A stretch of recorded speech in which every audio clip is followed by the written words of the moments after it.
ಭಟ್ರಿಗೂ ಮೊನ್ನೆ ಬರ್ದಿದ್ರಲ್ಲ ಹೆಡ್ಲೈನ್ ರವಿ ಬೆಳಗೆರೆ ಬಹಳ ಆಪ್ತ ಸಂಬಂಧ ಇವರಿಬ್ರದ್ದು. ಆ ರವಿ ಬೆಳಗೆರೆಗೆ ನನ್ ಮೇಲೆ ಅದ್ ಏನ್ ಹೊಟ್ಟೆ ಉರಿ ಅಂತ ಗೊತ್ತಿಲ್ಲ. 2003 ಫಸ್ಟ್ ಬರ್ದ ನನ್ ಬಗ್ಗೆ. ನನ್ನನ್ನು ಅವನ ಪತ್ರಿಕೋದ್ಯಮ, ಅವನ ಪತ್ರಕರ್ತ ಅಂತ ಹೇಳಲ್ಲ, ಈ ಭೂಗತ ಲೋಕದ ಪಾತಕಿ ಅಂತಾರಲ್ಲ ಹಾಗೆ ಪತ್ರಿಕೋದ್ಯಮ ಲೋಕದ ಪಾತಕಿ ಅಂತ ಯಾರು ಇದ್ರೆ ಅವ್ನು ರವಿ ಬೆಳಗೆರೆ. ಅದನ್ನ ಗಂಟಾಘೋಷವಾಗಿ ನಾನು ಎಲ್ಲರ ಎದುರುಗಡೆ ಹೇಳಿ ಬಯಸ್ತೀನಿ. ಯಾಕೆ ಅಂತ ಹೇಳಿದ್ರೆ, ನಾನು ಅದನ್ನ ಯಾಕೆ ಹೇಳ್ತೀನಿ ಅದನ್ನ ಫಸ್ಟ್ ಹೇಳ್ಬಿಟ್ಟು ಆ ನಿದರ್ಶನವನ್ನು ಹೇಳ್ತೀನಿ. ಅವ್ನ ಪತ್ರಿಕೆ ಹಾಯ್ ಬೆಂಗಳೂರು ಏನಾರು ಬಂತು ಅಂತಂದ್ರೆ ಅದನ್ನ ಏನೋ ಟೀ ಸ್ಟಾಲು ಅಲ್ಲಿ ಇಲ್ಲಿ ಗೂಡಂಗಡಿ ಎಲ್ಲಾ ಕಡೆ ನೇತಾಕಿರೋರು. ಒಳಗೆ ಚಿತ್ರಗಳಿವೆ, ಎಚ್ಚರಿಕೆ, ಒಳಗೆ ಫುಲ್ ಡೀಟೈಲ್ಸ್. ಪ್ರತಿ ವಾರ ಯಾವ್ದಾರು ಕನ್ನಡ ಸಿನಿಮಾ ಇಂಡಸ್ಟ್ರಿ ಒಂದು ಹೆಣ್ಮಗಳ ಮಾನ ಹರಾಜ್ ಮಾಡಿ ಅದ್ರಲ್ಲಿ ಅವ್ನು ಹೊಟ್ಟೆ ಹೊರದೆ ಅವ್ನು ಬದುಕಿದ್ದವನು.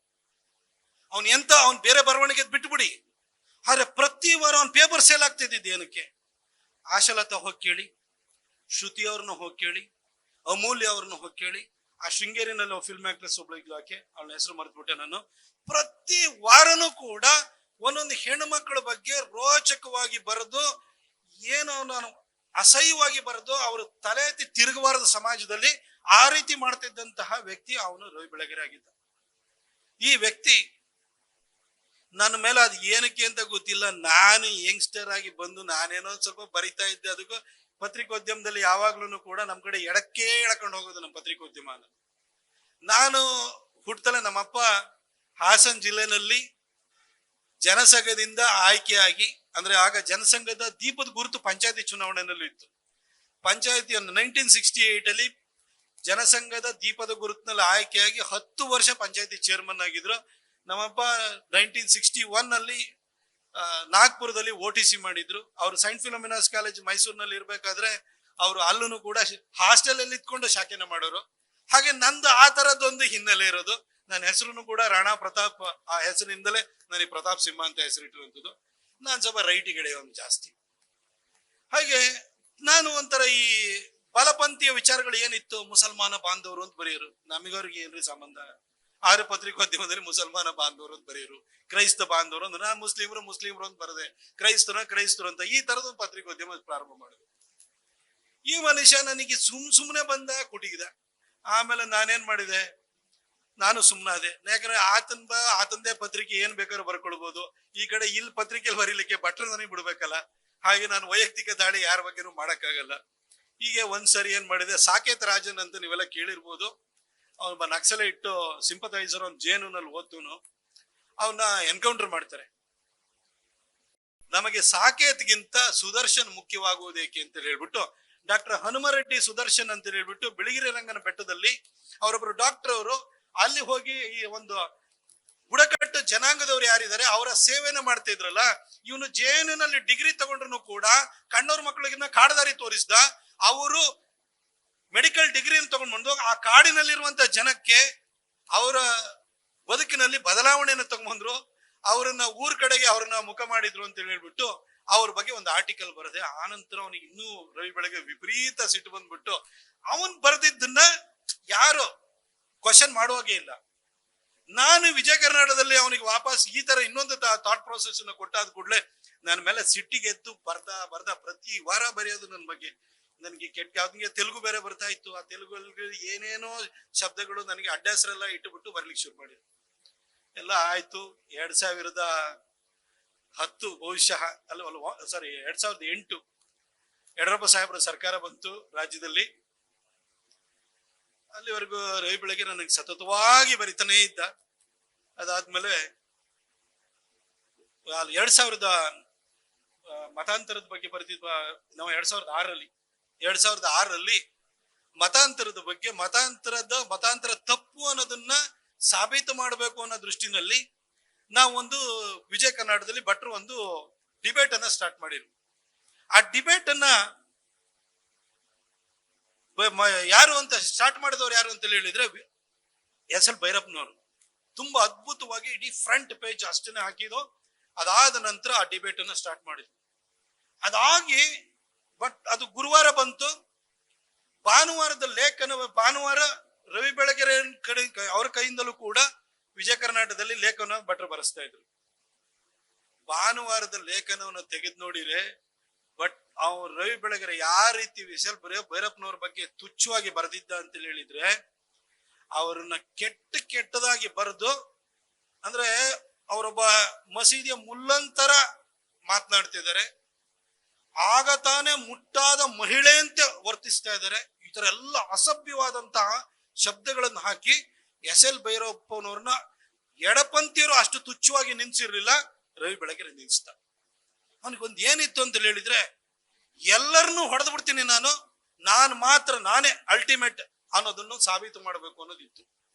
ಆದ್ರೆ ಭಟ್ರು ಒಂದು ಒಳ್ಳೆ ಉದ್ದೇಶದಿಂದ, ಇದು ಎಲ್ಲಾ ವಿಚಾರನ ನಾನು ಯಾಕೆ ಹೇಳ್ತಾ ಇದ್ದೀನಿ ಅಂತಂದ್ರೆ, ಒಂದು ಪತ್ರಿಕೋದ್ಯಮ ಭಟ್ರು ಇವತ್ತು ಇಷ್ಟು ದೊಡ್ಡ ಹೆಸರನ್ನ ಮಾಡಿದ್ದಾರೆ ಅಂತ ಹೇಳಿದ್ರೆ, ಒಂದೊಂದು ಸಂಸ್ಥೆನೇ ಹಾಕಿ ಕಟ್ಟಿದ್ರು, ಒಂದು ಥಾಟ್ ಪ್ರೋಸೆಸ್ ಅನ್ನು ಯಾವ ರೀತಿ ಚೇಂಜ್ ಮಾಡಿದ್ರು.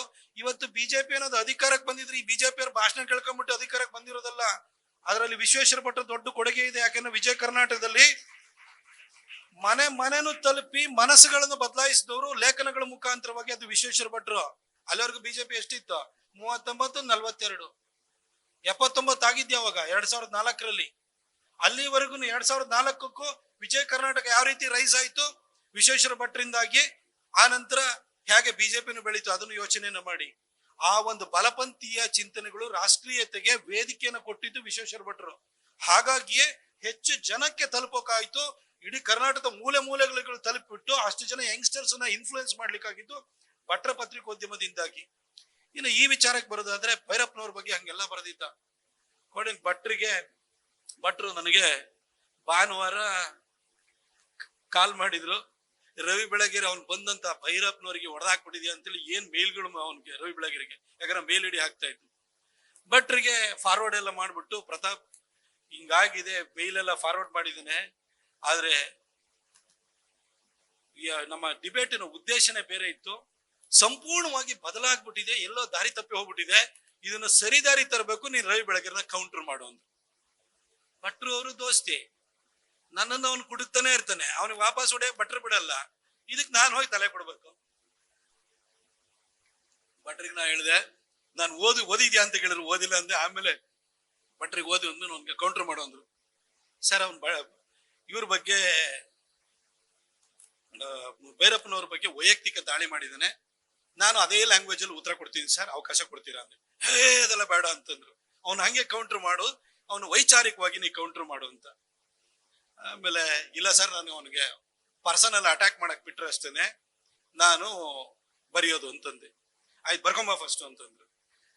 ನಾನು ಸೀದಾ ವಿಜಯ ಕರ್ನಾಟಕ ಸಂಜೆ ಆಫೀಸಿಗೆ ಬಂದವನು ಎಂದಿನಂತೆ ನನ್ನ ಕ್ಯಾಬಿನಲ್ಲಿ ಹೋಗಿ ಕುತ್ಕೊಂಡು, ಯಾರು ಬರ್ಬೇಡಿ ಅಂತ ಹೇಳಿ ಕುತ್ಕೊಂಡು, Koenraad Elst to the negationism in India, ಆ ನಂತರ rise and fall of Roman empire, ಎಲ್ಲ ಬುಕ್ಗಳನ್ನ ತಗೊಂಡು ರವಿ ಬೆಳಗೆರೆನ ಪಾಯಿಂಟ್ ಬೈ ಪಾಯಿಂಟ್ ಯಾವ ರೀತಿ ಕ್ರಿಶ್ಚಿಯಾನಿಟಿ ಅನ್ನೋದು Roman civilisation, Greek civilisation, entire ಆಫ್ರಿಕಾದಲ್ಲಿ ಇದ್ದಂತ ಅವರ ಒಂದು ಅವರ ಸಂಸ್ಕೃತಿಯನ್ನ ನಾಶನ ಹೇಗ್ ಮಾಡ್ತು ಅನ್ನೋದನ್ನ ಇಟ್ಕೊಂಡು ಎಲ್ಲ ಬರೆದು ಬಿಟ್ಟು, ಭೈರಪ್ಪನವ್ರ ಬಗ್ಗೆ ಅವನು ಒಂದು ಸೆಂಟೆನ್ಸ್ ಬರೆದಿದ್ದ, ಹಿಂದೂಗಳ ಜನಸಂಖ್ಯೆ ವಾಕರಿಕೆ ಹುಟ್ಟಿಸುವಷ್ಟಿದೆ ಅಂತ ರವಿ ಬೆಳಗೆರೆ ಬರೆದಿದ್ದ. ಆಗ ನಾನು ಒಂದು ಸೆಂಟೆನ್ಸ್ ಸೇರಿಸಿದೆ, ಹಿಂದೂಗಳ ಜನಸಂಖ್ಯೆ ವಾಕರಿಕೆ ಹುಟ್ಟಿಸುವಂತಿದೆ ಎಂದು ಬರೆದಿದ್ದೀರಲ್ಲ ರವಿ ಬೆಳಗೆರೆಯವರೇ, ಈ ವಾಕರಿಕೆ ಹುಟ್ಟಿಸುವಂತಹ ಜನಸಂಖ್ಯೆಗೆ ನಿಮ್ಮ ಕೊಡುಗೆ ಇದೆ. ನೀವು 3 ಮಕ್ಕಳನ್ನ ಕೊಡುಗೆಯಾಗಿ ಕೊಟ್ಟು 4ನೇದಕ್ಕೆ ಸಿದ್ಧವಾಗುವಾಗ ಇದು ನೆನಪಾಗ್ಲಿಲ್ವೇ ಅಂತ ಬರೆದೆ. ಬಹುಶಃ ಎಲ್ಲ ಓದಿಗರಿದ್ರು ಅದನ್ನ ನಾನು ಬಿಡಿಸಿ ಹೇಳಕ್ ಹೋಗಲ್ಲ. 4ನೇದು ಅದು ತಯಾರಿ ಆಗ್ತಾ ಇತ್ತು, ಹಾಗಾಗಿ ಅದನ್ನ ಇಟ್ಕೊಂಡು ಬರದೆ. ಭಟ್ರು ಅದೊಂದು ಸೆಂಟೆನ್ಸ್ ಮಾತ್ರ ಕಟ್ ಮಾಡಾಕ್ಬಿಟ್ರು. ಯಾಕಂದ್ರೆ ಭಟ್ರಿಗೆ ಅದ್ರ ಬಗ್ಗೆ ಚೆನ್ನಾಗಿ ಗೊತ್ತಿತ್ತು. ಅದ್ ಬಂದಿದ್ರೆ ಅವರಿಬ್ರು ಸಂಬಂಧ ಸಂಪೂರ್ಣ ಮುರಿದೋಗ್ಬಿಡ್ತಾ ಇತ್ತು. ಭಟ್ರು ಅದೊಂದು ಬಿಟ್ಟು ಎಲ್ಲ ಹಾಕಿದ್ರು. ಮರುದಿನ ಅವನಿಗೆ ರವಿ ಬೆಳಗೆರೆ ಏನು ದಾರಿ ತಪ್ಪಿಸಿದ ನಮ್ ಡಿಬೇಟ್ ಅನ್ನ, ಅದನ್ನು ಸರಿದಾರಿಗೆ ತಗೊಂಬಂದೆ. ಯಾಕಂದ್ರೆ ಭೈರಪ್ಪನವ್ರನ್ನ ಕಂಡ್ರೆ ನನಗೆ ಅಷ್ಟೇ ಇಷ್ಟ. ನನ್ನ ಮಗಳಿಗೆ ಅಕ್ಷರಾಭ್ಯಾಸನ ಮಾಡಿದ್ರು. ನಾವೆಲ್ಲ ಶೃಂಗೇರಿನಲ್ಲಿ ಪೂಜೆ ಮಾಡ್ಬಿಟ್ಟು ಅಲ್ಲಿಂದಲೇ ಅಕ್ಷರಾಭ್ಯಾಸ ಮಾಡಿಸೋದು. ಆದ್ರೆ ನನ್ನ ಮಗಳಿಗೆ ಅಕ್ಷರಾಭ್ಯಾಸವನ್ನ ಎಸ್.ಎಲ್. ಭೈರಪ್ಪನವ್ರ ಹತ್ರನೇ ಮಾಡಿಸಿರುವಂಥದ್ದು. ಅಷ್ಟು ಅಭಿಮಾನ ನಮಗೆ. ಅವ್ರ ಬಗ್ಗೆ ಬರ್ದಿದ್ನಲ್ಲ, ಅದಕ್ಕೋಸ್ಕರ ವಾಪಸ್ ಹೊಡಿಬೇಕು ಅಂತ ಹೊಡೆದೆ. ಅದಾದ ನಂತರ 27 ವಾರ ಸತತವಾಗಿ ಅವನ ಟ್ಯಾಬ್ಲಾಯ್ಡ್ ಅಲ್ಲಿ ನನ್ನ ಬಗ್ಗೆ ಬೈದ. ಇಲ್ಲಿ ನೋಡ್ರೆ ಭಟ್ರು ಹೇಳಿ ನನಗೆ ಬರ್ಸಿದ್ದು, ನಾವು ಕೌಂಟರ್ ಮಾಡಿದೆ, ಡಿಬೇಟಿನ ಸರಿದಾರಿ ತಂದೆ. ಆದ್ರೆ ರವಿ ಬೆಳಗೆರೆ ಮಾತ್ರ ಸತತವಾಗಿ ನನ್ನ ಬಗ್ಗೆ ಬರೆಯ. ಅದನ್ನ ಹಾಗೆ ಕಾದೆ ಕಾದೆ ಕಾದೆ ಕೊನೆಗೆ 2008ರಲ್ಲಿ ಯಡಿಯೂರಪ್ಪ ಸಾಹೇಬ್ರದ್ದು ಸರ್ಕಾರ ಬಂತು. ರೇಣುಕಾಚಾರ್ಯ ಅಬಕಾರಿ ಖಾತೆ ಸಚಿವ. ಆ ಇನ್ಸ್ಟಿಟ್ಯೂಟ್ ಆಫ್ ವರ್ಲ್ಡ್ ಕಲ್ಚರ್ ಅಲ್ಲಿ ಕೃಷ್ಣರಾವ್ ಪಾರ್ಕ್ ಹತ್ರ ಇರುವಂತ ಅಲ್ಲಿ ಯಾವಾಗ್ಲೂ ಪುಸ್ತಕ ಬಿಡುಗಡೆ ಆಗ್ತವೆ. ಒಂದ್ ಪುಸ್ತಕ ಬಿಡುಗಡೆ ಬಂದು ರವಿ ಬೆಳಗೆರೆ ಇವನಿಗೆ ಅಬಕಾರಿ ಖಾತೆ ಎಲ್ಲ ವ್ಯಭಿಚಾರ ಖಾತೆ ಕೊಡಬೇಕಿತ್ತು ಅಂತ ಬರೆದ್ಬಿಟ್ಟ. ಅದು ಹೇಳಿಕೆ ಕೊಟ್ಟ. ಅದು ಮರುದಿನ ಪತ್ರಿಕೆಲ್ಲ ಪ್ರಕಟ ಆಯ್ತು. ಅದಾಗ ಒಂದು 3-4 ದಿನಕ್ಕೆ ನ್ಯೂ ಇಯರ್ ಭಟ್ರು ಆರೋವಿಲ್ಲೋಕೆ ಅಲ್ಲಿ ಹೋಗ್ತಾ ಇದ್ರು. ಅವರು 29ನೇ ತಾರೀಕಿಗೆ ಅಲ್ಲಿ ಆಶ್ರಮ ಏನಿದೆಯಲ್ಲ ಪುದುಚೇರಿನಲ್ಲಿ, ಅಲ್ಲಿ ಪಾಂಡಿಚೇರಿ ಆಶ್ರಮಕ್ಕೆ ಅಂತ ಅಲ್ಲಿ ಹೋದ್ರು. ಅಲ್ಲಿ ಹೋಗಿರೋಂತ ಸಂದರ್ಭದಲ್ಲಿ ನಾನು ಕಾಯ್ತಾ ಇದ್ದೆ. ಭಟ್ರಿದ್ರೆ ಇದನ್ನ ಎಡಿಟೋರಿಯಲ್ ಪೇಜ್ ತೋರಿಸ್ತೀನಿ, ನಾನು ಏನೇ ಕುಟುಕಿದ್ರು ಅದನ್ನು ಶಾರ್ಪ್ ಭಟ್ರದ್ದು ಏನೇನು ಹಿಂಗೆ ನೋಡ್ತಾರೆ. ನೋಡಿ ಆದ್ಮೇಲೆ ಗುರ್ತು ಮಾಡ್ಬಿಟ್ಟು ಅದನ್ನ ಇಂಟು ಹಾಕ್ಬಿಡ್ತಾರೆ. ಅದಕ್ಕೋಸ್ಕರ ಕಾಯ್ತಾ ಇದ್ದೆ. ಭಟ್ರಿಗೆ ಇರುವಾಗ ಅವ್ರು ಕಣ್ ತಪ್ಪಿಸ್ಲಿಕ್ಕೆ ಸಾಧ್ಯ ಇಲ್ಲ ಅಂತ. ಕೊನೆಗೆ ಭಟ್ರು ಅರವಿಲ್ಲಕ್ಕೆ ಹೋಗಿದ್ದಂತ ಸಂದರ್ಭದಲ್ಲಿ ನನ್ನ ಫ್ರೆಂಡ್ ಒಬ್ಬ ಶ್ರೀಶಾ ಪುಣಚ ಅಂತಿದ್ದಾನೆ. ಅವನಿಗೇನ್ ಮಾಡಿದೆ, ನಾನೇ ಒಂದು ಲೆಟರ್ಸ್ ಟು ದ ಎಡಿಟರ್ ಬರೆದು ಬಿಟ್ಟು ಅವನಿಗೆ ವ್ಯಭಿಚಾರ ಖಾತೆ ಕೊಡ್ಬೇಕಿತ್ತು ಅಂತಲ್ಲ, ಅದಕ್ಕೆ ರವಿ ಬೆಳಗೆರೆ ಹೇಳಿದೆ ನಿಮ್ಮದು ಅಕ್ಷರ ಆಧಾರವಲ್ಲವೇ ಅಂತ ಹೇಳ್ಬಿಟ್ಟು ಉದ್ದ ಇಷ್ಟುದ್ದ ಬರದೆ ಒಂದೇ ಒಂದು ಎಡಿಟೋರಿಯಲ್ ಇದು ಲೆಟರ್ಸ್ ಟು ದ ಎಡಿಟರ್ ಏನಿದೆಯಲ್ಲ, ಓದುಗರ ಒಲೆ ಇದೆಯಲ್ಲ, ಅದು ಒಂದೇ ಒಂದನ್ನು ಹಾಕಿದೆ. ಫಸ್ಟ್ 10 ಗಂಟೆಗೆ ಪೇಜ್ನೆಲ್ಲ ಕಂಪ್ಲೀಟ್ ಮಾಡಿ ವಸಂತ ನಾಡಿಗೇರ್ ಅವರಿಗೆ ತೋರಿಸಿ ಎಲ್ಲ ಕ್ಲಿಯರ್ ಆಗಿ ಭಟ್ರಿಗೆ ಒಂದು ಪೇಜ್ ಕಳಿಸ್ಬಿಟ್ಟು, ಅದಾದ್ಮೇಲೆ ಅದನ್ನ ಪ್ರಿಂಟಿಗೆ ಕಳಿಸ್ಲಿಲ್ಲ ನಾನು, ಶ್ರೀಸಿಂಗ್ಗೆ ನಾನೇ ಕಳಿಸ್ಬಿಟ್ಟು ಅಲ್ಲಿಂದ ಅವನ ಹತ್ರ ಮೇಲ್ ಹಾಕ್ಸ್ಕೊಂಡು ವಾಪಸ್ ಅದನ್ನ ತೆಗೆದು ಡೌನ್ಲೋಡ್ ಮಾಡ್ಬಿಟ್ಟು ಈ ಲೆಟರ್ ಹಾಕ್ಬಿಟ್ಟು ಪ್ರಿಂಟಿಂಗ್ ಲಾಸ್ಟ್ ಮೂಮೆಂಟ್ ವರ್ಗು ಕಾದ್ಬಿಟ್ಟು 12 ಗಂಟೆಗೆ ನಂತರ ಪ್ರಿಂಟಿಂಗ್ ತಗೊಳಲ್ಲ ಫಸ್ಟ್ ಎಡಿಷನ್ದು. ಆ ನಂತರ ಪ್ರಿಂಟಿಂಗ್ ಕಳಿಸ್ದೆ. ನಂಗೂ ಪ್ರಿಂಟಿಂಗ್ ಹೋಯ್ತು ಅಂತ ಹೇಳ್ಬಿಟ್ಟು, ಯಾಕಂದ್ರೆ ಎಲ್ಲರೂ ನಮ್ಗೆಲ್ಲ ದೋಸ್ತಿಗಳ ಇದ್ದಿದ್ದೆಲ್ಲ ಪ್ರಿಂಟಿಂಗ್ ಕಳಿಸ್ದೆ. ಒಂದೇ ಬೆಳಗ್ಗೆ ಭಟ್ರದ ಕಾಲಂದ್ರೆ ಕಾಲು ನನಗೆ ನನ್ನ ವಿಶ್ವಾಸವನ್ನ ಮುರಿದಾಕ್ಬಿಟ್ಟೆ ನೀನು ಅದು ಇದು ಅಂತನು. ನಾನು ಅದಕ್ಕೆ ಸರ್ ನನಗ್ ಬೇಕಾದ್ರೆ ಕೆಲಸದಿಂದ ಕಿತ್ತಾಕಿ, ಆದ್ರೆ ನಾನು 27 ವಾರ ಅವನ್ನ ಹೊಡೆತನ ತಡ್ಕೊಂಡಿದೀನಿ. ನನ್ನ ಬಗ್ಗೆ ಇಷ್ಟೆಲ್ಲಾ ಕೆಟ್ಟದಾಗ ಬರ್ದಿದ್ದಾನೆ, ಅದಕ್ಕೋಸ್ಕರ ಕಾದ್ ನೋಡಿ ಹೊಡೆದಿದ್ದೀನಿ ಸರ್ ಅಂತಂದೆ. ಅವನು ಪ್ರತಿ ವಾರನೂ ಕೂಡ ಒಬ್ಬೊಬ್ಬ ವ್ಯಕ್ತಿಗಳ ಬಗ್ಗೆ, ಹೆಣ್ಮಕ್ಳ ಬಗ್ಗೆ ಅವಹೇಳನ ಮಾಡೋದು. ನಾನು ಯಾಕೆ ಅವನ ಪತ್ರಿಕೋದ್ಯಮ ಲೋಕದ ಪಾತಕಿ ಅಂತ ಹೇಳಿದೆ ಅಂತಂದ್ರೆ, ಅನುಭವಿಸಿದರಿಗೆ ಗೊತ್ತಿರುತ್ತೆ ಅದ್ರ ನೋವು ಏನು ಅಂತ ಹೇಳಿ. ಯಾರಾದ್ರೂ ನಮ್ಮ ಪ್ರೀತಿ ಪಾತ್ರರು, ನಮಗೆ ನಮ್ಮ ಸಂಬಂಧಿಕರು, ನಮ್ಮ ಹಿತೈಷಿಗಳು ಈ ರೀತಿ ಸಾರ್ವಜನಿಕವಾಗಿ ಅವನ ಪತ್ರಿಕೆ ಮುಖಾಂತರವಾಗಿ ಚಾರಿತ್ರ್ಯ ವಧೆಗೊಳಗಾದಾಗ ಅದ್ರ ನೋವು ನಮಗೆ ಫೀಲ್ ಆಗುತ್ತೆ. ಅವನು ಎಷ್ಟು ಜನಕ್ಕೆ ನೋವು ಕೊಟ್ಟಿದ್ದಾನೆ ಅಂತ ಯೋಚನೆಯನ್ನ ಮಾಡಿ. ಅದಕ್ಕೋಸ್ಕರವಾಗಿ ನಾನು ಈ ವಿಚಾರವನ್ನ ಹೇಳಿದೆ. ಇಂಟ್ರೆಸ್ಟಿಂಗ್ ಮತ್ತು ಇನ್ಫಾರ್ಮೇಟಿವ್ ವಿಡಿಯೋಗಳನ್ನ ಮಿಸ್ ಮಾಡ್ಕೋಬೇಡಿ. ಈಗಲೇ ಸಬ್ಸ್ಕ್ರೈಬ್ ಮಾಡಿ.